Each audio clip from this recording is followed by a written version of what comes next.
السلام علیکم ورحمۃ اللہ وبرکاتہ۔ اللہم انا نسألک علما نافعا وعملا متقبلا ورزقا طیبا۔ اللہم انفعنا بما علمتنا وعلمنا بما ينفعنا وزدنا علما۔ رب اشرح لي صدری ویسر لي امری واحلل عقدۃ من لسانی یفقہوا قولی۔ اعوذ باللہ من الشیطان الرجیم، بسم اللہ الرحمن الرحیم۔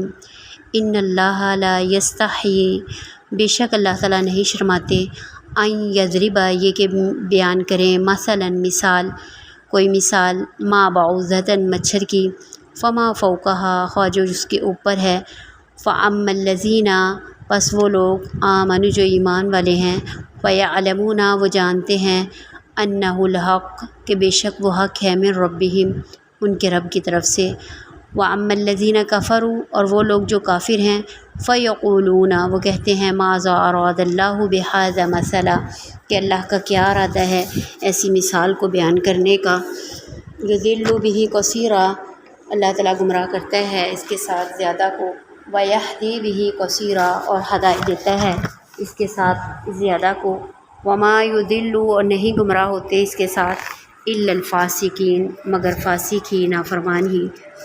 یستحیی، ہا یا اس کا روٹ ورڈ ہے، بعوضۃ، با عین، ضاد ہے، یضل، ضاد لام لام، یہدی، ہا دال یا ہے، فاسقین، فاسین قاف ہے۔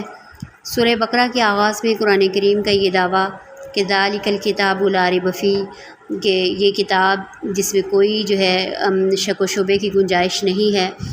اگر کسی کو کوئی شک اور اس کے کلام الہی ہونے میں کوئی شک ہے تو وہ اس کی چھوٹی سی صورت کی مثال بنا کے دکھلا دے۔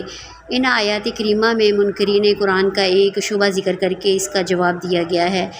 بعض مخالفین نے قرآن مجید کو کلام الہی ہونے پر جو ہے وہ اعتراض کیے کہ اس میں بہت ہی جو ہے حقیر چیزوں کا ذکر تمثیلات میں اللہ رب العزت نے کیا ہے۔ اگر یہ اللہ کا کلام ہے تو اتنی چھوٹی چھوٹی جو ہے باتوں کی اللہ تبارک تعالیٰ جو ہے وہ تمثیلیں کیوں دیتے ہیں؟ مثال بیان کرنے کا مقصد بات سمجھانا ہے، وہ چیز مقصود نہیں ہے۔ اگر مکڑی یا مکھی کی مثال بیان ہو رہی ہے تو بات مکھی یا مکڑی کی نہیں ہو رہی، بات کسی اور چیز کی ہو رہی ہے، اس مثال سے کچھ اور سمجھایا جا رہا ہے۔ تمثیل میں جو مثال پیش کی جاتی ہے وہ بات چیت کرنے والے کی شان کے مطابق نہیں ہوتی، وہ متکلم کی شان کے مطابق نہیں ہوتی، بلکہ وہ مخاطب کے حال کے مطابق ہوتی ہے۔ یعنی اب اللہ رب العزت جو ہے وہ بات کر کے سمجھا رہے ہیں تو اللہ کی شان کے مطابق وہ بات نہیں ہوتی، بلکہ جس سے وہ مخاطب ہے، جن سے وہ کلام کر رہا ہے اللہ تعالیٰ، ان کے حال کے مطابق ہوتی ہے۔ مخاطب اگر ایک ایسا کام کر رہا ہے یا اس کی حالت جو ہے ایسے منظر کی غماز ہے جس میں وہ اپنی سطح سے نیچے گر کر کیڑے مکوڑوں کی سطح پر آ گیا ہے، تو اس کی حالت کو واضح کرنے کے لیے کیڑے مکوڑوں کا ہی نام لیا جائے گا۔ مثال دینے والا مثال دیتے ہوئے اپنی شخصیت کو سامنے نہیں رکھتا، بلکہ مخاطب کو سامنے رکھ کر جو ہے وہ مثال تجویز کرتا ہے۔ اگر مثال دے کر بات کی جائے تو بات آسانی کے ساتھ سمجھ میں آ جاتی ہے۔ قرآن مجید میں بہت سی جگہوں پر مثالوں کے ذریعے سمجھایا گیا ہے۔ مثلا ایک جگہ میں اللہ رب العزت فرماتے ہیں کہ اے لوگو، ایک تمثیل پیش کی جا رہی ہے، اسے غور سے سنو۔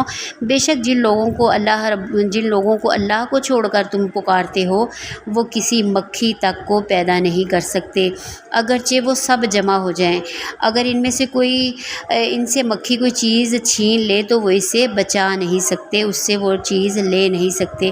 اس کی وضاحت کہ وہ جن قوتوں کو معبود بنائے بیٹھے ہیں ان کی بے طاقتی اور کمزوری بیان کرنے کے لیے فرمایا گیا ہے کہ وہ تو ایک مکھی تک کو پیدا نہیں کر سکتے، جن کے آگے یہ چڑھاوے چڑھاتے ہیں اور منتیں مانتے ہیں، تو ان کے کھانے سے اگر کوئی مکھی جو ہے وہ چیز لے جائے تو وہ اس سے بچا نہیں سکتے، وہ اسے پکڑ نہیں سکتے۔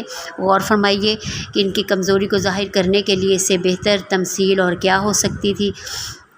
علم و معرفت کے قدردان ان تمثیلوں کی بڑی قدر کرتے ہیں اور ان سے بڑا فائدہ اٹھاتے ہیں، لیکن جنہوں نے ماننا ہی نہیں ہے، جو خواہشات نفس کے ہوتے ہیں، وہ ان تمثیلات سے بہت چڑھتے ہیں۔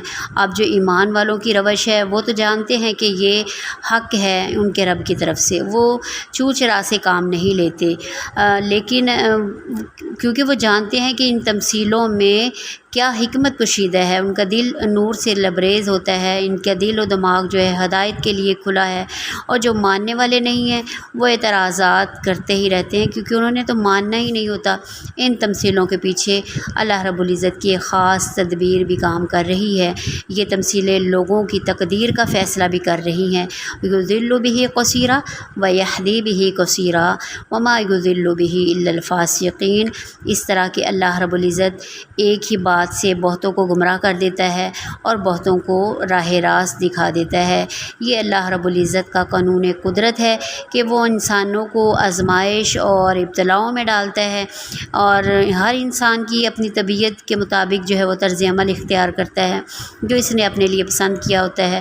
آزمائش ایک ہی ہوتی ہے، مثلاً مصیبت اور تکلیف میں ایک نیک آدمی جو اللہ کی رحمتوں اور حکمتوں پر ایمان رکھتا ہے، جب اسے آزمایا جاتا ہے تو وہ زیادہ خشیت، زیادہ عاجزی کا اور اللہ تبارک و تعالیٰ کے زیادہ قریب ہو جاتا ہے۔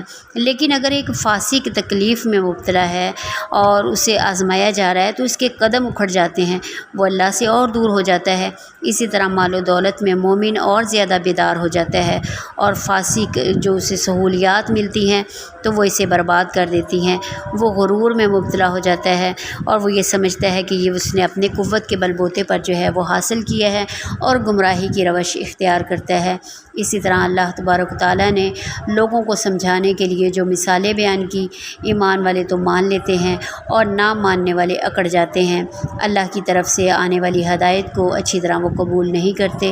وما یضل بہ الا الفاسقین۔ اللہ رب العزت گمراہی میں انہی کو مبتلا کرتا ہے جو فاسق ہوتے ہیں۔ جو شخص کسی کبیرہ گناہ کا ارتکاب کرے اور پھر اس سے توبہ بھی نہ کرے، یا چھوٹے گناہوں پر اصرار کرتا رہے، اس کی عادت بنا لے، گناہ پہ گناہ کرتا رہے، تو فقہا کی اصطلاح میں فاسق وہ کہلاتا ہے۔ فاسق یعنی اطاعت خداوندی سے نکل جانے والا۔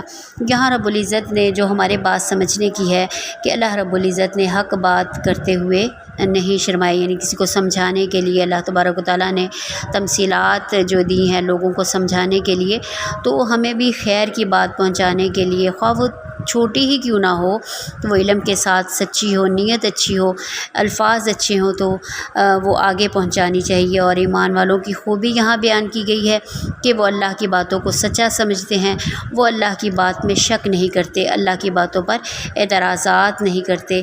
انکار کرنے والے کفار منافقین اعتراض کرتے ہیں، مذاق اڑاتے ہیں، حقیر سمجھتے ہیں۔ مومن کون ہوتا ہے؟ جو اللہ کی بات کا احترام کرتا ہے۔ منافقت کیا ہے؟ اللہ کی بات پر اعتراض کرنے والا اور بہانے عذر پیش کرنے والا۔ ہدایت حاصل کرنے کے لیے 4 چیزوں کا ہونا جو ہے وہ ضروری ہوتا ہے۔ نمبر 1 کہ قرآن سنت کا علم حاصل کرنا، کائنات پر غور و فکر کرنا، اور دعاؤں کی کثرت۔ جب کوئی دل میں شک آ جاتا ہے تو اللہ تبارک و تعالیٰ سے دعا کریں کہ وہ حق پر آپ کو جما دے۔ نیک لوگوں کی مجلس، نیک لوگوں کی زیارت جو ہے، ان کے پاس بیٹھنا، ان کی باتوں کو سننا، وہ آپ کے ایمان میں جو ہے وہ بڑھانے کا سبب بنتا ہے۔ اللہ رب العزت سے دعا ہے کہ اللہ تبارک و تعالیٰ جو ہے ہمارے ایمان میں اضافہ فرمائے، اور اللہ تبارک و تعالیٰ اس قرآن مجید کو ہمارے دلوں کی بہار بنا دے اور صدقہ جاریہ بنا دے اپنے والدین کے لیے، اپنے اساتذہ کرام کے لیے۔ اللہ رب العزت سے دعا ہے کہ ہمارا خاتمہ بالایمان فرمائے۔